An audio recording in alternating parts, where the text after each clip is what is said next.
मैं अभी कार से आया तो ड्राइवर जिस रास्ते से मुझे लेके आया तो वहां पर रास्ते में मैंने एक जगह देखी जहां पर बहुत सारे लोग थे जिनको कोई दुख नहीं था, कोई तकलीफ नहीं थी, सब लेटे हुए थे और किसी को कोई दुख ही नहीं था, तकलीफ ही नहीं थी। वो एक्चुअली एक ईसाइयों का कब्रिस्तान था। They don't have any problems। और आप भी चाहते हैं कि आपकी दुख तकलीफ दूर हो जाए। अब कितने लोग चाहते हैं उनकी दुख तकलीफ दूर हो जाए? हाथ कैसे रैपिड नीचे गए सबके ना यार। Problems are a sign of life my dear friends. Problems are the sign of life. जब तक हम जिंदा रहेंगे तब तक समस्या रहेगी। जिस दिन समस्या खत्म हो गई समझ लो जिंदगी खत्म हो गई। और जब आपकी जिंदगी में कोई समस्या ना हो ना तो घुटनों के बल बैठ जाना और ऊपर देख के बोलना, भरोसा खत्म हो गया क्या? अगर नहीं तो समस्या भेज, निपट लूंगा, चिंता मत कर।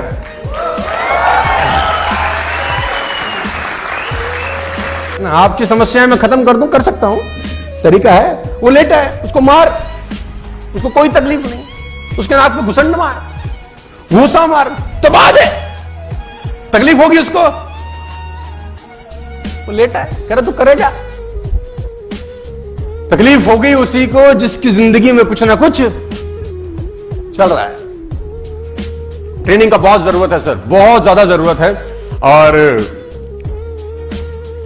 जैसे कहते हैं ना कि वो जो कोयला रहता है वो अंगीठी के अंदर गर्म रहता है। कोयला अंगीठी में गर्म रहता है, जैसे अंगीठी से बाहर निकलेगा ठंडा हो जाएगा।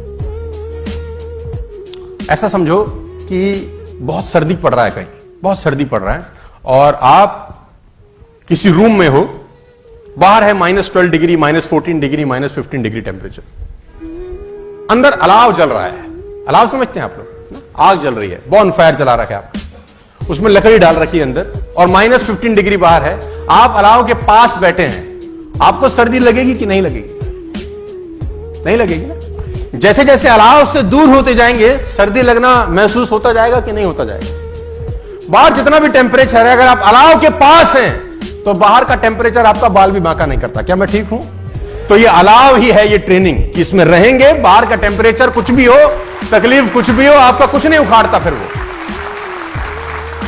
और सीखना जरूरी है क्योंकि बाहर बहुत सारे सवाल होंगे आपसे।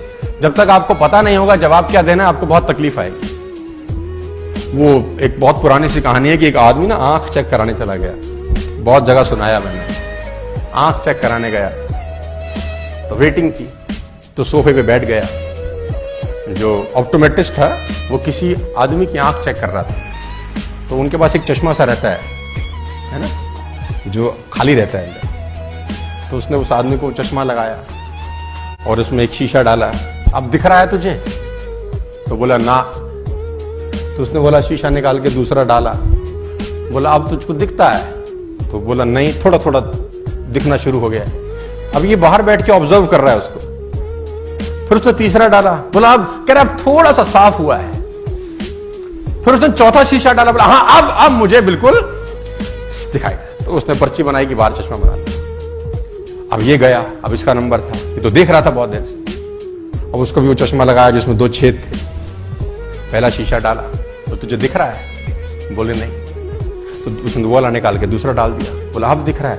बोला अभी भी नहीं। उसने फिर तीसरा डाला। बोला अब? बोला अभी भी। चौथा नहीं, पांचवा नहीं, छठा नहीं, सातवां नहीं, आठवां, जितनी ट्रे थी सारे डाल डाली। अब कह रहे नहीं। तो जो चेक कर रहा था उसने बोला नहीं पढ़ा जा रहा? कह रहा नहीं। बोला पढ़े भी हो? तो बोला नहीं, इसलिए तो पढ़ा नहीं जा रहा। तो बोला यहां क्या करने आए हो? तो बोला हमको लगा चश्मा लगाने से दिखता है। उसको बोला चश्मा लगाने से दिखेगा तभी जब पढ़ाई अंदर पहले से होगी, अंदर से होगी तभी दिखाई देगा। अंदर से होगी ही नहीं तो दिखाई। मैं चाइनीज लैंग्वेज लिख दूं, यहां चाइनीज, कुछ चाइनीज ची चो चा चा चो है, ऐसा कुछ लिख दूं तो तुम पढ़ पाओगे क्या? जबकि तुमको दिखता भी है, परफेक्ट नजर आता है। चाइनीज लैंग्वेज पढ़ पाएंगे? अरबी लैंग्वेज यानी पढ़ भी वही पाएंगे जो ज्ञान पहले अंदर होगा ना। जो होगा ही नहीं उसको भी नहीं पढ़ा जा सकता। बाहर बहुत सारे सवालों के जवाब तुम्हारा इंतजार कर रहे हैं, लोग तोपियां लेके खड़े हैं बाहर और चड्डी में बम लगाने वाले हैं तुम्हारी।